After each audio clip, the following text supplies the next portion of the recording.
Success usually comes to those who are too busy looking for it. কথাটার মানে হলো সাফল্য তাদের কাছেই আসে যারা এটাকে প্রতি মুহূর্তে খোঁজার চেষ্টা করে। আমি কৃষ্ণেন্দু আজকে তোমাদের কাছে নিয়ে এসেছি খুবই গুরুত্বপূর্ণ একটা ক্লাস, ডেসক্রিপটিভ ইংলিশের উপরে।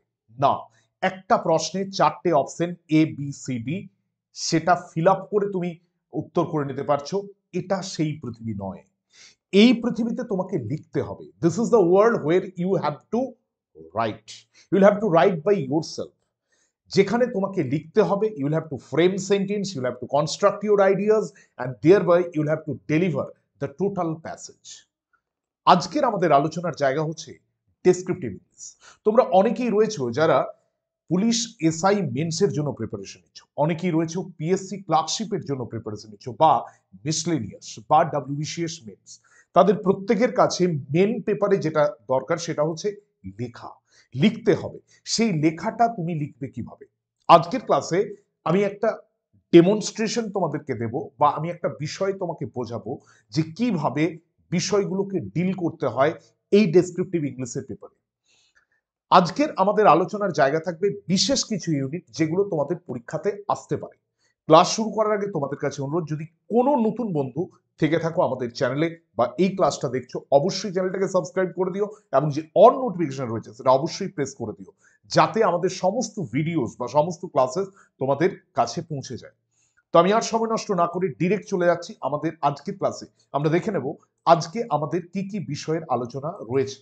দেখো, প্রথমেই হচ্ছে প্রেসিস রাইটিং, যেটাকে প্রেসি বলি আমরা।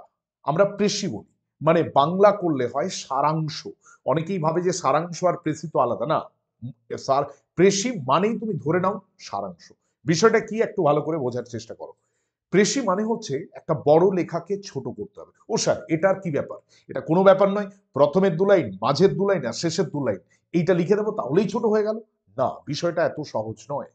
প্রেসি মানে এরকম নয় যে তুমি মাঝে কাঁচি চালিয়ে দেবে, শেষে কাঁচি চালিয়ে দেবে, আবার উপরেও কাঁচি চালিয়ে দেবে। না, এখানে কি করতে হবে, তোমাকে পুরো প্যাসেজটা পড়ে বুঝতে হবে, তারপরে তার জিসটা কি, বিষয়টা বলতে চাইছে সেটা লিখতে হবে। তাই এটার জন্য যেটা দরকার সেটা হচ্ছে practice. Unless and until you practice it properly, you cannot write. So let's start today's class with precis writing. আমরা প্রেসি রাইটিং বিষয়টা সম্পর্কে জানার চেষ্টা করব বা বোঝার চেষ্টা করব। প্রেসি রাইটিং জিনিসটা কেমন আগে দেখে নাও। আমি জাস্ট একটু তোমাকে দেখিয়ে দিই। এই রকমের একটা প্যাসেজ তোমার এক্সামে, তোমার কোয়েশ্চেন পেপারে থাকবে, যেটাকে ছোট করতে হবে। ছোট করা মানে কি শুধুমাত্র কয়েকটা লাইন তুলে করে দিলাম? না, পুরো যে বিষয়টা রয়েছে সেটার যেটা অন্তর্নিহিত বিষয় বা যেটা জিস্ট, যেটা একদম ইসেনশিয়াল যে পার্ট, সেটাকে তোমাকে লিখতে হবে। কিন্তু সেখানে অনেক কিছু নিয়ম আছে। আমি একটা প্যাসেজ পেলাম আর ছোট করে দিলাম, এরকম ভাবে তো প্রেসি হয় না। প্রেসি লেখার কিছু রুলস আছে। So now it is our time to start the rules and the tricks of writing precis. চলো দেখে নিই আমাদের এটা। আমি অবশ্যই এই প্রেসি রাইটিংটা আমি করাবো তোমাদের সামনে, এটা আমরা দেখবো যে কিভাবে করতে হয়। Let's start now. Rules of writing precis. তুমি যে কোনো পৃথিবীতে কাজ করতে যাও, তুমি যে কোনো কাজ করতে যাও, যে কোনো জিনিস করতে যাও, আজকে গ্রামার পড়েছো, you have read grammar and you have read so many rules. One thing you'll have to remember, that each and every sentence or each and every problem has some solution and has some rules or tricks. Similarly, Prezi has also some rules, some tips, some techniques by which you can compose or you can write your Prezi. তো আমরা দেখে নেব একদম completely বাংলাতে আমি বিষয়টা লিখেছি, তোমরা দেখে নেওয়ার চেষ্টা করো কি রয়েছে। প্যাসেজটি একাধিকবার পড়তে হবে বিষয়বস্তু বোঝার জন্য। তোমাকে পড়তে হবে, read and read until you understand the actual idea of the passage. এখানে কিন্তু কোনো গেস করে হবে না, যেখানে অপশন থাকছে না, না অপশনের বিষয় নয়। You will have to write by yourself. So one thing you'll have to understand, whenever you will get your question paper, you read it again and again until you grab the conception. Next কি বলেছে, মূল প্যাসেজের গুরুত্বপূর্ণ lines বা phrase গুলোকে underline করা যেতে পারে খসড়া বানানোর জন্য। অনেক সময় প্রবলেম হয় এত বড় লেখা আমি কি করে করব, তো সেখানে তুমি অবশ্যই চাইলে মূল যে বিষয়টা রয়েছে সেটা তুমি খসড়া বানানোর ক্ষেত্রে অবশ্যই যেটা করতে পারো সেটা হচ্ছে তুমি আন্ডারলাইন করে দিতে পারো। আন্ডারলাইন করে দিতে পারো। আন্ডারলাইন মানে যে লাইনগুলো তোমার ইম্পর্টেন্ট। অবশ্যই মূল প্যাসেজটি 1/3 লিখতে হবে। If the total passage is of 10 lines, then you have to make your précis of 3 lines. 1/3. অনেকে বলে 1/4, but 1/3 is good. 1/3 টাই নিয়ম, তো 1/3 তোমাকে লিখতে হবে। অবশ্যই একটি প্রাসঙ্গিক টাইটেল দিতে হবে। Your title must be contextual. আমার একটা যে কোনো, মনে করো আমি একটা বিষয়ের উপরে, কোনো একটা অর্থনৈতিক বিষয়ের উপরে বা কোনো একটা ইকোনমিক্যাল সিচুয়েশনের উপরে একটা প্যাসেজ এসেছে আর তুমি সেটা পলিটিক্যাল টাইটেল দিচ্ছ, এটা তো হতে পারে না। Your title will be the index, your title will be the face of your passage. তোমার যে লেখা সেটার টাইটেলটা ফেস হবে। তো নিজের মতামত বা মন্তব্য দেওয়া যাবে না। এখানে কিন্তু তুমি এখানে কোনো ফ্যাক্টর নও। Who are you, that is not important. You are the third person. You are not involved in the passage. You will have to read it, you will have to understand it, and you will have to make it short. But don't use your own opinion or your own views in the passage. That will be very much bad thing for writing pressing. অলংকার, উদাহরণ, তুলনা, short form, direct speech এড়িয়ে চলতে হবে। এগুলো দেওয়া যাবে না। কোনো পেরিফ্রেসিস, কোনো ঘুরিয়ে বলা, রাউন্ড অ্যাবাউট এক্সপ্রেশন, কোনো রেটোরিক্যাল এক্সপ্রেশন, কোনো কম্পারিজন, কোনো শর্ট ফর্ম, এই ধরনের কিছু, বা ডিরেক্ট স্পিচ, ন্যারেশনে যেটা ডিরেক্ট ইনডিরেক্ট হয়, ডিরেক্ট স্পিচ দেওয়া যাবে না, যে কোড দিয়ে যেটা আমরা দিই, না, দেওয়া যাবে না। মূল প্যাসেজ থেকে লাইন বা ফ্রেজ হুবহু তোলা যাবে না। মূল প্যাসেজের মতো লাইনসগুলি যেন অর্ডারলি হয়। পুরো লাইনটা, অনেক সময় অনেক স্টুডেন্ট কি করে, often times they quote or the copy the all lines and all the phrases from the main passage. This is not a very good example or good হচ্ছে গিয়ে সিস্টেম, তুমি বলতে পারো অ্যাক্টিভিটি ফর রাইটিং প্রেসিং। প্যাসেজে লাইনগুলি কিন্তু orderly হতে হবে। মানে প্যাসেজে যেটা ফার্স্ট লাইন আছে তোমার আলোচনাতেও সেটা যেন ফার্স্টেই থাকে। প্যাসেজে যেটা লাস্ট লাইন আছে সেই অর্ডারলিটা, সিঙ্ক্রোনাইজেশন, হারমোনাইজেশন, সেইটাকে, হারমোনিটাকে ইনট্যাক্ট রাখতে হবে। এটা মাথায় রাখতে হচ্ছে। তো লেট স্টার্ট। আমরা আজকের প্রেসি যে বিষয় রয়েছে সেটা আমরা দেখে নেব। আমি এখানে এই বিষয়টিকে পড়ার চেষ্টা করছি বা বিষয়টি দেখে নেওয়ার চেষ্টা করছি, কি প্যাসেজে বলেছে। কি প্যাসেজে বলেছে আমরা একটু পড়ে নেব, দেখে নাও। Specimen of precis writing. এখানে কিন্তু কোনো টাইটেল দেওয়া নেই। কেন নেই? তার কারণ হচ্ছে এখানে, না, এটা তো তোমার প্রশ্ন, তুমি উত্তরে গিয়ে টাইটেলটা তোমাকে দিতে হবে। যখন তুমি লিখবে তখন টাইটেলটা তোমাকে দিতে হবে, এটা মাথায় রাখতে হবে। তো এখানে আমরা আজকের যে প্রেসি রাইটিং সেখানে কি দেখব? মানি can B abused just as any other thing can be used. Money in our day means power. If a man uses that power to buy off men so that they may betray their homes, their friends, their country, or if a man uses his money for purely selfish purpose, he is abusing his power. All young people want money, but money to be worthwhile must be earned. A person who inherits money or gets money from gambling or profiteering or in any other way in which he does not earn it never knows the value and purpose of money. Money is a medium of exchange. It is one of the mediums we use that helps us to live together. It is to be used for food, clothing, shelter, education, amusement, and recreation. It is to be saved, not hoarded. For sickness, old age, investment, service to others.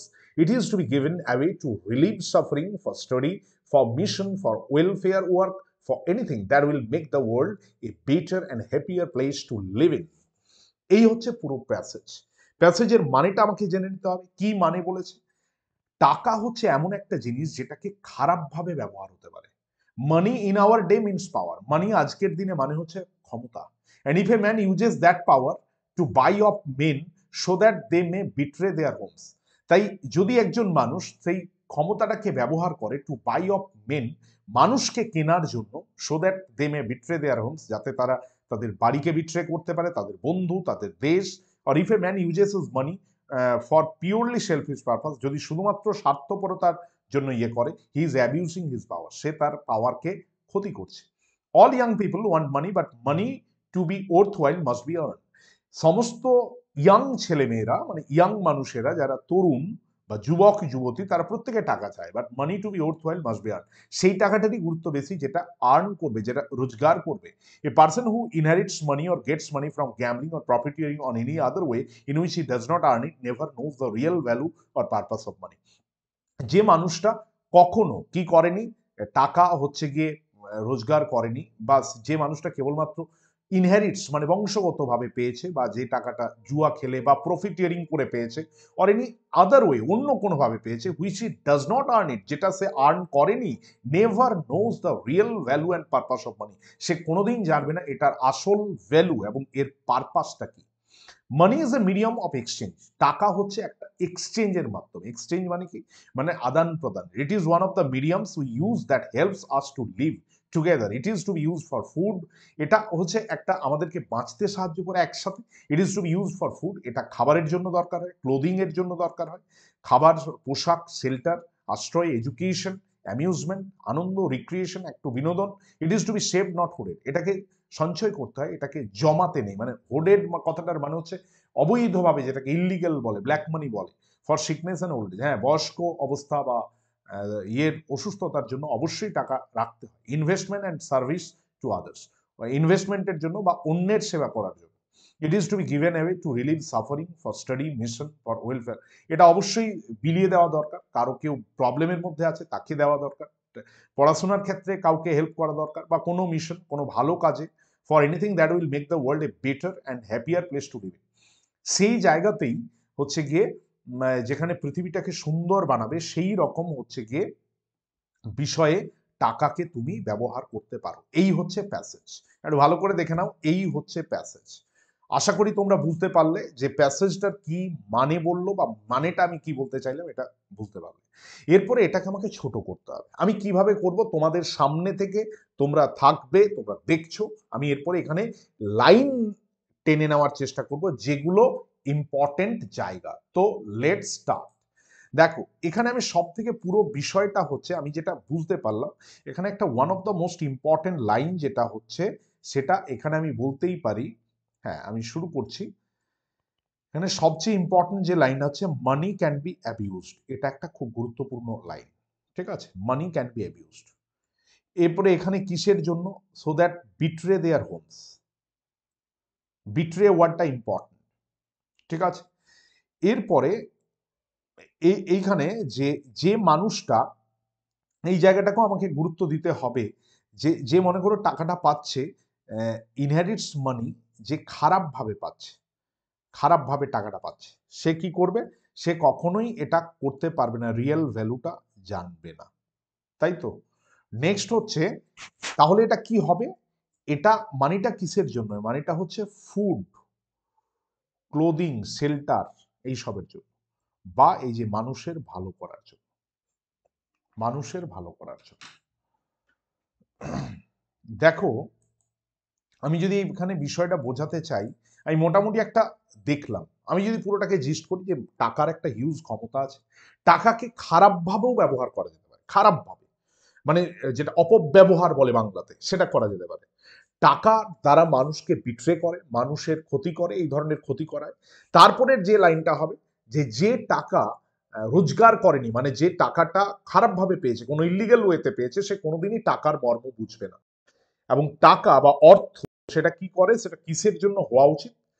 Basic যে জিনিসগুলো আছে, যেটা খাবার, বস্ত্র, বাসস্থান, শিক্ষা, এগুলোর ক্ষেত্রে হতে পারে, বা এমন কিছু কাজের জন্য যার দ্বারা পৃথিবীটা সুন্দর হবে, আগামীর পৃথিবীটা সুন্দর হবে। তো এইটা আমি মোটামুটি জিস্ট বুঝতে পারলাম পুরোটা থেকে। দেখো, এবারে তুমি তুমি আমায় ক্রস করবে, স্যার এই লাইনটা কেন আপনি দিলেন না? হ্যাঁ, তুমি বলতে পারো, তুমি বলতে পারো যে এই লাইনটা আমার মনে হয়েছে, যে আমি প্যাসেজে এই জায়গাগুলো আমার সব থেকে গুরুত্বপূর্ণ মনে হয়েছে, তাহলে আমি এটার রাইটিংটা লেখার চেষ্টা করব।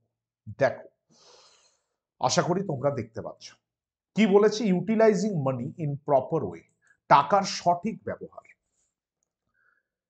আমি কি টাইটেলটা কন্টেক্সচুয়াল দিলাম? যে টাকার সঠিক ব্যবহার কি এটা সত্যি এখানে বলেছে? হ্যাঁ, অবশ্যই বলেছে। কেন বলেছে? তার কারণ হচ্ছে টাকার সঠিক ব্যবহার।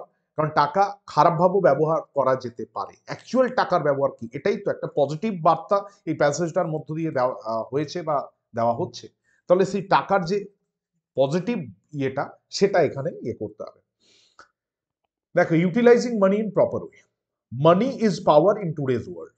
আজকের দিনে টাকা মানেই হচ্ছে ক্ষমতা, শক্তি। আজকে America, United states of America, যে দেশটার জনসংখ্যা অত বেশি কিছু নয়। তারা তাদের যে আয়তন কোনো দিক থেকেই যে বিশাল আহামরি কিছু বিষয় নয়, একদম নতুন একটা দেশ। ভারতবর্ষ বা অন্য যে কোনো দেশ থেকে অনেক নতুন, তারা অনেক অনেক প্রাচীন সভ্যতা বা এই রকমের বিষয় নয়। কারণ আমরা আমরা মানে আমরা বিভিন্ন জায়গায় আমেরিকা কিভাবে তো হলো, মানে আস্তে আস্তে তাদের আমেরিকা বিকশিত হলো, সেটা তুমি ইতিহাস ঘাঁটলেই পাবে। কিন্তু আমেরিকা কি হয়েছে, আমেরিকা একটা সুপার পাওয়ার হয়ে গেছে। তার একটা অন্যতম কারণ হচ্ছে মানি। আবার বলছি, তার একটা অন্যতম কারণ হচ্ছে মানি। তো money is power in today's world. Money can be abuse to betray the people in many ways. দেখো, আমি আর লিখলাম না কি কি পদ্ধতি, তত আমার দেখানোর নেই যে কোন কোন মানুষ তার পরিবারকে, তার বন্ধু বান্ধবকে, তার ফ্যামিলিকে, ফ্রেন্ডসকে এত সব ভেবে লাভ নেই। বিষয় বলতে পারলে আমি মেনি ওয়েজ করে দিলাম। A man who Gates money wrong way never knows the real value of মানি। ওই যে টাকাটা সে যদি ইনহেরিট করে গ্যাম্বলিং দ্বারা, প্রফিটিয়ারিং দ্বারা, আমি এত সব বললাম না, যে রং ওয়ে, পুরোটাকে জিস্ট করলে তো এটাই দাঁড়ায় যে ভুল ভাবে, যে মানে খারাপ দিক থেকে একটা অন্য পথে যদি সে পায়, never knows the real value of money, সে কোনোদিন টাকার গুরুত্ব বুঝবে না। Money earn in proper ways has huge value and purpose. যে টাকাটা সঠিকভাবে রোজগার হয় সেটা কিন্তু একটা হিউজ পারপাস আছে। It is useful for basic amenities of life, for old age, for তারপরে কি বলেছে, for old age, medical emergency, or even doing good to the other people. মানুষের ভালো করা, জীবনের জন্য, বৃদ্ধ বয়সে বা শারীরিক অসুস্থতার ক্ষেত্রে, সব ক্ষেত্রে টাকার কিন্তু ব্যবহার হতে পারে। তাহলে এখানে আমরা পেশি মোটামুটি ভাবে কিভাবে লিখতে, আমি একটা আইডিয়া দেওয়ার চেষ্টা করলাম। আমরা আবার আমাদের ইউটিউব চ্যানেলে এই ধরনের প্রচুর ক্লাস নিয়ে আসবো, এবং আমরা তোমাদেরকে সাথে নিয়ে লাইভ ক্লাসও বানাবো, যেখানে আমি বলছি না যে রেগুলার সেটা সম্ভব, বাট ডেফিনেটলি তোমাদের আমি সময় করে সেই ক্লাস নিয়ে আসবো। যদিও আমাদের ডেসক্রিপটিভ এবং অবজেক্টিভ পিএসসি বা যে কোনো কম্পিটিটিভ এক্সামের জন্য ডেসক্রিপটিভ এবং অবজেক্টিভ দু ধরনেরই ক্লাস কিন্তু চলছে, যেটা আমাদের রেগুলার টাইম শিডিউল অনুযায়ী ক্লাস চলছে। তো সেই ক্লাস তোমরা অবশ্যই জয়েন করতে পারো। জয়েন করার জন্য তোমাকে নিচে দেওয়া যে নাম্বার আছে সেই নাম্বারে যোগাযোগ করতে হবে, হোয়াটসঅ্যাপ করে দিতে হবে। আমি সেখান থেকে অবশ্যই তোমাদেরকে হেল্প করব। এবং এরপরে আমি চলে যাব আরেকটা বিষয়, যে বিষয়টাও গুরুত্বপূর্ণ। আরেকটা বিষয় কি, ট্রান্সলেশন। তুমি বিশ্বাস করো, আমি যতগুলো পরীক্ষা দেখছি, মানে যতগুলো ডেসক্রিপটিভের পেপার, সেই ডেসক্রিপটিভের পেপারে কিছু আসুক বা না আসুক, যেটা আসছে সেটা হচ্ছে প্রেসি আর ট্রান্সলেশন। অনেক ক্ষেত্রে ট্রান্সলেশন পুরো প্যাসেজ দিয়ে দিচ্ছে না, একটা করে লাইন দিয়ে দিচ্ছে। আমি সেরকম ট্রান্সলেশনও তোমাদেরকে করাবো, কিন্তু এই মুহূর্তে যে ট্রান্সলেশনটা আমি করছি এটা প্যাসেজ। হ্যাঁ, পিএসসি ক্লার্কশিপ বা পুলিশ এসআই বা ডাব্লিউবিসিএস এর জন্য ট্রান্সলেশন মানে কি স্যার, মানে হচ্ছে বাংলা থেকে ইংরেজি করতে হবে, আবার বাংলা সাবজেক্টে বেঙ্গলি থেকে ইংলিশ করতে হয়, তাহলে দুটোই তোমার কাজে লেগে যাচ্ছে। তো এই জায়গা থেকে আমরা আলোচনা করছি ট্রান্সলেশন। আরেকটা কথা তোমাদের কাছে অনুরোধ, তোমরা একটু কাইন্ডলি জানাবে ক্লাসগুলো কেমন লাগছে। তোমাদের মতামত, তোমাদের সুচিন্তিত মতামত প্রতিটা কিন্তু আমাদেরকে অনেকটা এনার্জাইজ করে। So I request all of you to give the comment, whatever, definitely your true comment, whatever you thinking about the class, please convey that message in the comment section. So chalo, let's start today's second যে part, সেটা হচ্ছে translation. কেমন জিনিস, এই যে দেখে নাও, আসলে কিছুই নয়। এখানে যেটা করতে হচ্ছে সেটা হচ্ছে একটা দিয়ে দিচ্ছে তোমাকে প্যাসেজ, সেই প্যাসেজটাকে তোমাকে কি করতে হবে, ইংলিশ করতে হবে, বাংলা থেকে ইংলিশ। তো এই জন্য ইংলিশ গ্রামার জানা কি খুব জরুরি। Spoken English, often time people say that to learn spoken English, to speak English, knowing grammar is not important thing. না, এটা ঠিক নয়। If you do not know grammar very well, you cannot speak English properly or write English properly. Whenever you are translating any passage from Bengali to English, you will have to write the correct, accurate English. So your accuracy, your correctness will not come unless and until you know the grammar very well. গ্রামারের কোন পার্টটা, টেন্সটা খুব জরুরি। Tense মানে সময়, এটা কি বর্তমানে লেখা আছে নাকি অতীতে লেখা আছে নাকি ভবিষ্যতে লেখা আছে, এটা জানাটা জরুরি। বাক্যটাকে তুমি ধরতে পারবে না, বাক্যটাকে সঠিকভাবে তুমি কনস্ট্রাক্ট করতে পারবে না। তো এই জন্য টেন্স, ভয়েস, এই সমস্ত বিষয়গুলো আছে, এগুলো তোমাকে জানতে হবে। আমাদের ইউটিউব চ্যানেলে টেন্সের উপরে ডেডিকেটেড ক্লাস আছে, ভয়েস চেঞ্জের উপরে ডেডিকেটেড ক্লাস আছে, বা এই ধরনের ক্লাসগুলো প্রচুর গ্রামাটিক্যাল সেকশন থেকে আছে, প্লেলিস্ট বানানো আছে, তোমরা দেখে নিতেই পারো। তো আমরা ট্রান্সলেশন, এই যে বাংলায় এই যে বন্ধুত্ব খুব সহজ কিন্তু রক্ষা করা বড় শক্ত, এইটাকে আমরা ট্রান্সলেট করব এবং ট্রান্সলেট যেটা করতে চাইবো সেটা আমরা দেখে নেব। তার আগে কিছু বিষয় এটা নিয়ে আমরা একটু জেনে নিই। ট্রান্সলেশনেরও কিছু বিষয় আছে যেগুলো মাথায় রাখতে হবে। মূল প্যাসেজটি ভালো করে পড়ে বিষয়টি বুঝতে হবে। আমি বলছি ট্রান্সলেশন সঠিকভাবে বাংলা থেকে ইংরাজি, ট্রান্সলেশন একটা লিটারেচার, কিন্তু ট্রান্সলেশন করে আমার মনে হয় না যে অ্যাকচুয়াল জিস্ট বা অ্যাকচুয়াল যে মনের ভাবটা সেটা কোনোদিন বোঝানো যায়। সারাদিন কাজ করে আমি যখন বাড়ি ফিরি, মায়ের শাড়ির আঁচলে মাথা রাখি, তখন এক অন্য রকমের শান্তি বা প্রশান্তি অনুভব হয়। তুমি কোনোদিন এই মায়ের শাড়ির আঁচল, মায়ের শাড়ির আঁচল এটাকে কোনোদিনই তুমি ইংলিশ করতে পারবে না। End of the sari of my mother বললে কোনোদিনই সেই টান, সেই উষ্ণতা, সেই স্নেহ, সেই ভালোবাসা সেটা কোনোদিনই কি হবে না, উচ্চারিত হবে না। তো এই জন্যে বিষয়টাকে ভালো করে বুঝতে হবে। আমি এই জন্য বলছি মূল বাংলা প্যাসেজটি ভালো করে পড়ে বিষয়টি বুঝতে হবে। ওয়ার্ড টু ওয়ার্ড অনুবাদ সর্বক্ষেত্রে প্রয়োজনীয় নয়, সব ক্ষেত্রে প্রয়োজন নেই। তুমি যদি ভাবো যে each and every word you'll have to translate, no, this is not necessary. Grammatical construction এবং স্পেলিং নির্ভুল হতে হবে। দেখো, তুমি একটা ডেসক্রিপটিভ পেপারে যাচ্ছ, এটা নিশ্চয়ই একটা গ্রেড, একটা মোটামুটি গ্রেডের রিক্রুটমেন্টের ক্ষেত্রে এই ডেসক্রিপটিভ পেপারটা লাগবে।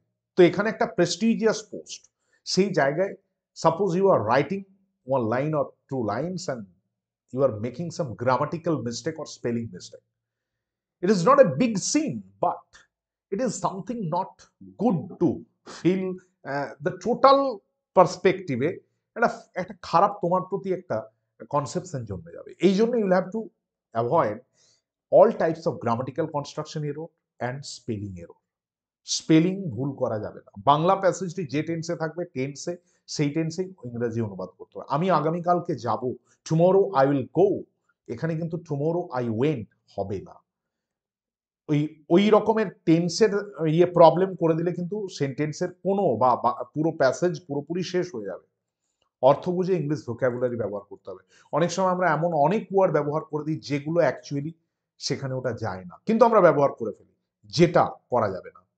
তো এটা মাথায় রাখতে হবে। আমি এরপরেই প্যাসেজটা তোমাদের সামনে দেখব এবং প্যাসেজটা করার চেষ্টা করব। আমি প্রত্যেককে বলছি, প্রত্যেকে ধ্যান দাও। কি রয়েছে? বন্ধুত্ব খুব সহজ কিন্তু ইহা রক্ষা করা বড় শক্ত। আমি বলতে পারি friendship is very easy to make but very difficult to maintain.